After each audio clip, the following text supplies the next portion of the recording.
Bonjour, voici le test en mathématiques du chapitre 9. Alors ce texte-là, il est global, ça veut dire qu'il englobe ou qu'il ramasse tout le chapitre 9. Il n'est pas très différent du test de mi-chapitre 9 que tu as euh, passé récemment. Il y a juste des fois comment l'énoncé il est fait, ou bien les chiffres sont des fois inversés, ou bien ils sont changés.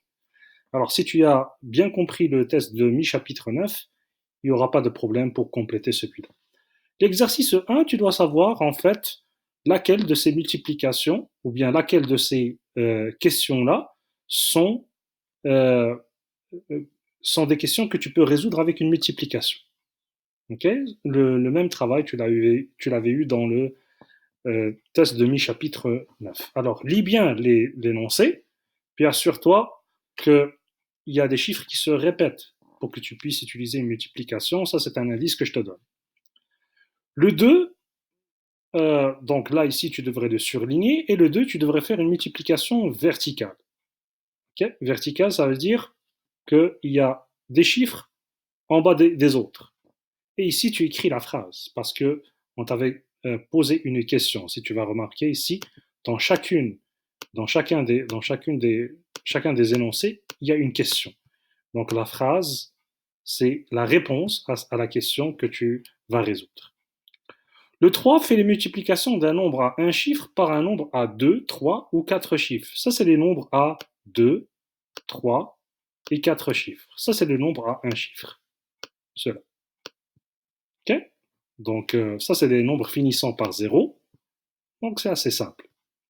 4. Pour son anniversaire, les parents de Maïva lui ont acheté un très beau vélo avec 9 billets de 50 dollars.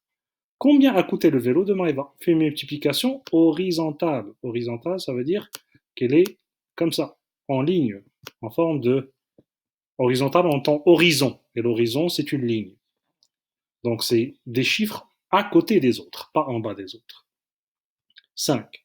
Marianne a fait des biscuits pour la fête d'Alix. Sur la plaque où elle a fait cuire ses biscuits, elle a mis 8 rangées de 7 biscuits. Ça veut dire que dans chaque rangée, il y a 7 biscuits. Et elle a combien de rangées? 8. Combien de biscuits a-t-elle fait en tout? Okay. Il y a de rangées, 2. Ici, tu dois mettre le nombre de biscuits. Tout ça, tu le trouves ici. Il y a donc, tu dois multiplier deux chiffres ensemble pour savoir combien elle a de biscuits en tout. Je peux représenter ce problème par une matrice de combien de rangées, combien de colonnes. Ça, c'est un exercice aussi que tu as eu dans le test de mi-chapitre.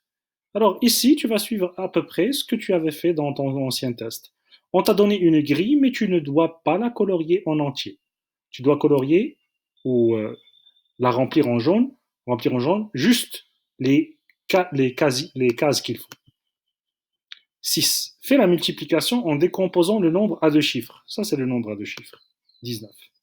Tu dois le décomposer en deux nombres. Donc le 7, il reste pareil, mais le 19, il doit être décomposé en deux nombres. Généralement, on le décompose euh, par un nombre qui finit par 0, parce que les multiplications d'un nombre finissant par 0 sont faciles. 7. Quel est le produit de 6 fois 800? Là, on t'a donné une série de réponses. Tu dois surligner la bonne. 8. Surligne en jaune la bonne réponse de la mise en situation. Fais une multiplication horizontale. Okay, pour trouver combien d'argent ont-ils en tout. Ellie, Kenzie, Ryan ont chacun 50 cents. Ensemble, ont-ils assez d'argent pour acheter un ballon à 40 dollars?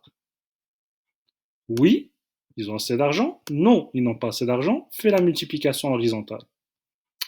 Inventer des problèmes. Celui-là, c'est toi qui mets tes nombres ou bien tes chiffres. C'est ni moi ni Madame Marie-Michel qui te les donne. Kira a fait, je ne sais pas combien de colliers tu veux mettre, ce sont 10, 9, 8. 2, combien de perles qu'il y a dans chaque collier? Ne dis pas qu'il y en a deux. Okay, sois réaliste. Combien a-t-elle utilisé de perles en tout? Hop fois hop égale hop. Kira a utilisé, et tu mets le nombre de perles. 10. Fais une multiplication à l'aide d'un regroupement. Ça veut dire qu'il y a des retenues. Écris tes retenues comme ça. Suis l'exemple pour faire ces deux-là. Et 11, tu as un modèle qui se répète fois combien? Tu mets les réponses là.